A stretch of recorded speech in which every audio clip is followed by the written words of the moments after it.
Okay everybody, welcome back to Twisted Nightmare Gaming. It's me, G, with Southern Fried TCG. So we're going to call this, like we've been calling it, Southern Fried Nightmare TCG, or Southern Fried Nightmare Gaming, whichever one y'all like. But we can actually have a vote on that. Y'all watching this video, any other previous videos, make sure you vote on that. Let us know what you think. Southern Fried Nightmare, Southern Fried Nightmare Gaming, or Southern Fried Nightmare TCG. We handled mostly TCGs, but there are some gaming in there. As you can see, huge Deadpool fan. Always got this on. Wasn't even planning on doing a Deadpool video today, but it is here. And the main reason for me bringing up the Deadpool thing is my Versus deck. I have a Versus deck that is a cable Deadpool deck. It is actually really cool. As you can see here, I have the base 2 bottom lines going with it. I have 4 copies of Cable, Soldier X, and 4 copies of Deadpool Earth 3021. Now these are really cool characters, and this is just the baseline for it. So I'm going to go ahead and start right now. You'll notice that the Cable, whenever Cable enters combat, rally for a plot twist card. Now he's got a 3 attack with ranged and 2. He is, of course, an X-Force character affiliated, but he has that shift mechanic. And the ability to rally for a plot twist card upon entering combat is really amazing, because all you do is look at the top card of your deck, and if it's a plot twist, it goes to your hand. Great card. 4 copies of them. And you'll notice some things about this deck to where there's pretty much 2 characters. However, and we don't have a 1-drop, but these characters will continue to get stronger and stronger and stronger. Our first 3-drop is, of course, Deadpool, a Weapon X character. So I have X-Force, Weapon X. He has a shift and a hunter mechanic. Now, the shift mechanic is to tap, remove Deadpool from the game, shifted with 1 shift counter on him. Now, shift abilities, you have to put the shift counters on them. So if you shifted a character out, say I tapped Deadpool to shift him out, he would go out with 1 shift counter on him. So that'd be 1. Now, every turn for each resource I have, I can use a resource. Say if I put a 3-drop down on turn 4. So on turn 4, I put a 3-drop down. That leaves me 1 resource left available. I can add another shift counter to this Deadpool. Whenever he gets to 3, I can then shift him back in free. Now, the cool thing about that is I can have another Deadpool in, attack with him, and once he's shifted, I can shift him in, get rid of this Deadpool, and have another attack with another Deadpool. It's really great mechanic. It's awesome. Now, another great mechanic is marking somebody hunted. On this, target hunted character gets X minus X defense this attack, where X is the defense of that character. Now, you're swinging into somebody that's a 8-10. Guess what? They are now an 8-0 if you mark them hunted. Absolutely incredible card. That's why there's 4 of these. He has a 5 attack ranged with 4 defense. Great cards. Next, I have 4 copies of Cable, Dayspring, X-Force, and Avengers. Now the Avengers really isn't that big of a deal for it. And that was one thing I forgot. This Deadpool can go into the hidden area. Great thing about him, especially only being the 3 cost. This character, the Cable Dayspring, is in a visible area. Now he also has the shift mechanic. That shift mechanic is absolutely incredible, like I keep saying. Whenever Cable enters combat on this one, targeted character has invulnerability this turn, meaning he can't be KO'd. He can be stunned and stuff like that, but he cannot be KO'd. So he would stay in, and it's actually really cool. Nope, my mistake, sorry. It means he can't take breakthrough damage. That's what the invulnerability means. But he also has that shift mechanic. So being able to shift out characters and bring them in is what makes the 2-character deck here work so well.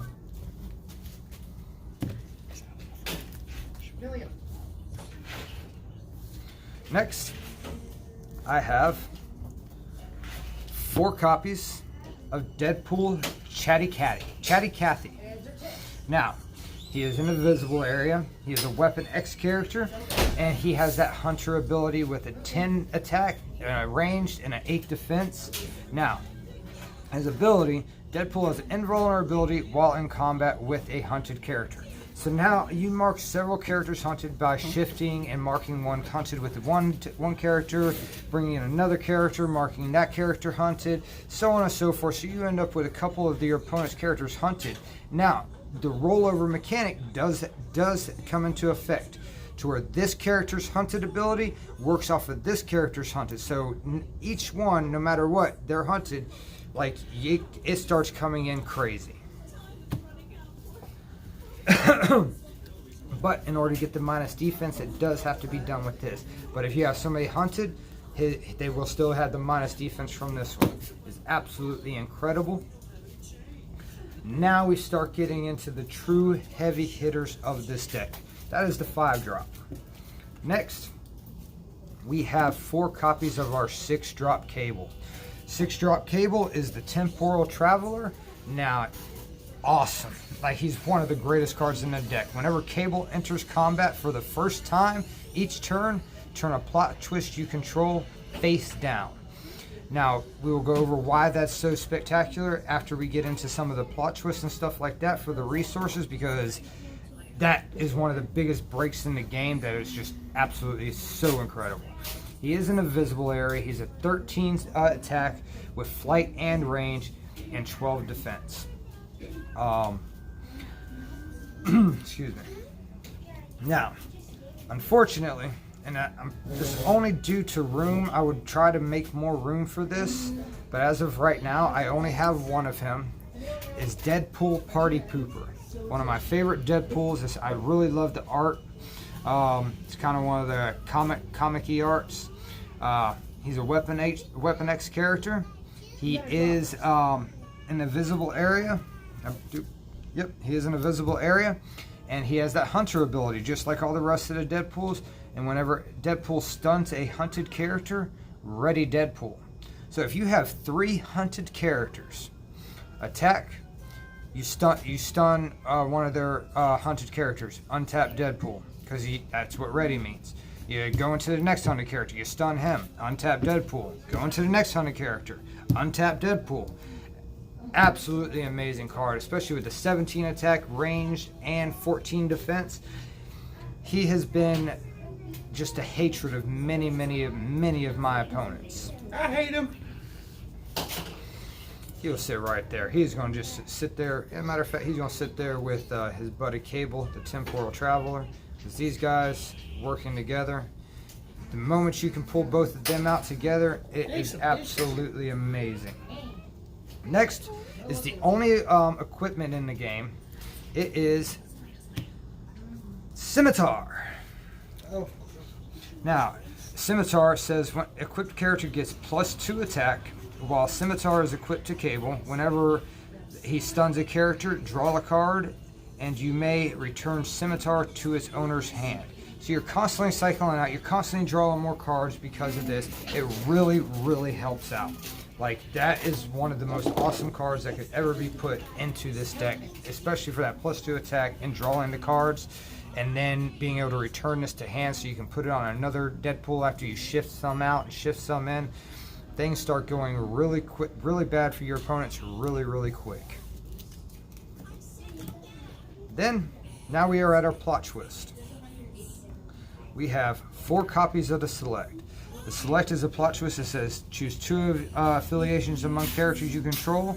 If you choose Weapon X and another affiliation, rally for a card with cost 3 or less. Now you'll notice we haven't hit all the plot twist cards yet, but outside of what is it? It's Chatty Cathy Deadpool, Temporal Traveler Cable, and Party Pooper Deadpool. There are no other cards in this entire deck that are more than 3 drop. That is why this thing is so amazing. So you cross those over, and then each time you can play, you can cross them over again just to try to rally for a 3 drop. So it's really cool, really good. Next, That sounds really dickish. it is that too. Next, we have 4 copies of Black Box. Black Box, shuffle up to 3 target cards from a single player's KO'd pile into his deck. If you control an X-Force character, draw a card. Once again, having that draw ability, anybody that plays TCGs, or if you don't play them, deck winning. Yep, having a card advantage is really, really crucial in almost every single card game, including card games where you can deck out. If you deck out, you lose. Even then, hand advantage is crucial because that opens up everything you can do. So, yes, the draw a card is cool, but the ability to put certain characters back into your from your KO pile back into your deck, guess what this does? It because this is a deck out game. If you deck out, you lose. It keeps you from decking out. So, wow, that's why it's there. Absolutely awesome. And I absolutely have a problem with absolutely awesome. But that's okay.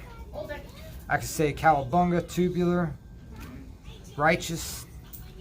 Now we have 4 copies of Boston Buddies as a 3-drop. It has 2 target X-Force characters you control. Each get +3 attack this turn. If those attackers are Cable and Deadpool, ready them and they can't be stunned this attack. Just so if your opponent somehow manages on one of your big attacks with these 2 guys, they can't be stunned. They stay right there and you're perfectly fine. So if they somehow manage to do a stun back, you don't get stunned. Great card. Plus that +3 attack on both of them. Just, I mean, there's a reason this deck is so broken. Next, we have 3 copies of Body Slide. Now, one of the things I realized with this card, and I started playing with it, is even at a 3-drop, it says play only if you control Deadpool. Now, technically, a shifted Deadpool, it's still, I haven't found an exact ruling on that yet. I'm still looking, and I'm sure it's out there if anybody that plays Versus or has any ideas. But to the best, a shifted character is not technically in control because it's not in the game, from my understanding of it right now. But so if you have Cable on the board at the time, you remove target non-stun character you control. Deadpool, because you just said Deadpool. Or yeah, well, Cable. There you go. So if you control Cable, remove target non-stun character you control from the game. Its owner puts it into play at the start of the next attack step. So this is one good thing to flip over, like say it's in your resource row. Your opponent goes first and they're on the attack phase first and they're attacking you. You would reveal Body Slide, whoever, after they declared their attack, so you would shift that character out, ending that attack. So they just wasted an attack on a character, and whenever you get to your attack turn, you get to bring that character back in because that's the next attack, your next attack step. So either that, or even sometimes if you get blown back, like on a bad hit back for damage, you can even do it on your turn, and he'll stay out for a whole shifted turn, which can bring you up other abilities. It's very, very good, and more so good on your opponent when your opponent is attacking first. That is, yeah. Next, 4 copies of Uncertain Legacy, another 3-drop. Like I said, outside of three characters, there was nothing more than a 3-drop in this deck. It says search your deck for a character card with the same name as a character you control, reveal it, and put it into your hand. Guess what? There's only 2 characters in this entire deck, like we've said. Now, they don't have to be the same sub-name, they just have to have the same name. So, very easy to do that and get another future. Like, I have the 3-drop Deadpool, I can now make sure I get the 1 7-drop Deadpool into my hand. So, that's what makes that card so valuable. Next, we have 4 copies of Enemy of My Enemy. Now, Enemy of My Enemy is a 3-drop plot twist. Now, this card is just mean. Like, what it does, as an additional cost to play Enemy of My Enemy, discard a character card. Sure, not a problem. Search your deck for an affiliated character card that does not share a printed affiliation with the card you discarded. Now, a printed affiliation, now granted, if you did the crossover, It doesn't have to be like these two do not share a printed affiliation. That is Weapon X. This is X-Force, X-Men. Even if they're crossed over, it is not a shared printed affiliation. So that is still a valuable card, even once being crossed over, which is very, very important to remember. Now, after you do that, reveal that card, put it into your hand, and shuffle your deck. Now, here's why this gets so good. Excuse me. Say, even at the lower cost, say I didn't have that. That gives me another ability to get this 6-drop Cable or this 7-drop Deadpool. Being able to get them off of, that's 8 different outs to be able to draw that card. And that's just so far. There's more. That's just 8 outs. Not to mention all the draw abilities off of the Temporal Traveler and this and that. Being able to draw it like, this deck is just one of the most busted decks in the game. It is so much fun to play, especially if you're a Deadpool fan. Next, 4 copies of No More Mr. Nice Guy. 3-drop, ongoing, so it stays constant unless you play it from hand. Now, non-army characters you control, then none of the Cables or Deadpools in this deck are army characters.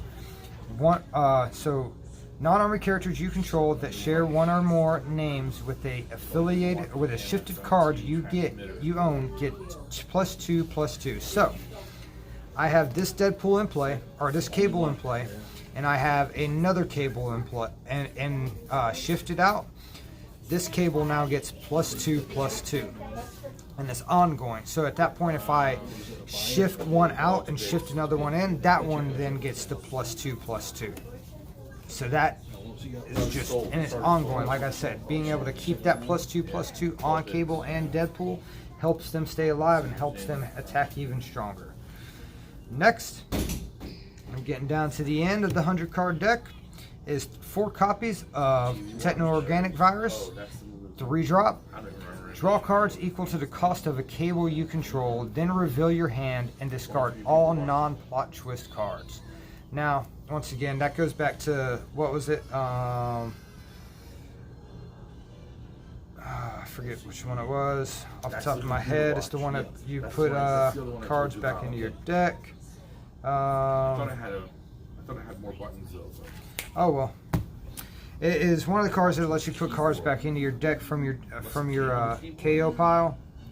I forget the name of it, but this allows you to be able to not so much worry about that, because now, even after you discard them, you can put those back into your deck from doing that, and now you have all sorts of great plot twists into your hand, especially if you use the highest Cable. So now that's 6 cards you just drew. Once again, the draw ability, the draw engine in here, just incredible. Last but not least, there are 4 copies of Heroes of Two Worlds. Heroes of Two Worlds, to play, discard a character card. Search your deck for 3 affiliated character cards with the same name. Reveal them, remove 2 from the game, and put the rest into your hand. Now, this is another card that's still in stipulation, still trying to find a ruling. In my eyes, remove them from the game is the same thing as other things. It would become shifted.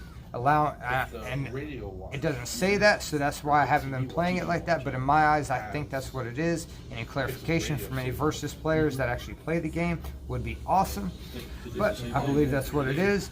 So, and once again, that is good, because yeah, you might have a couple of repeats of some cards you don't need, so you just scrap it and you just search your card for an affiliate, especially once it's crossed over. Then you can get any Cable or Deadpool in the entire deck. Absolutely amazing. So that's the end of that. Hope y'all like the deck profile. Don't forget to hit that like and subscribe button, and never ever bet against the Deadpool. Always remember that. Once again, hit that like and subscribe button, y'all. Thanks for watching. Check y'all out next time.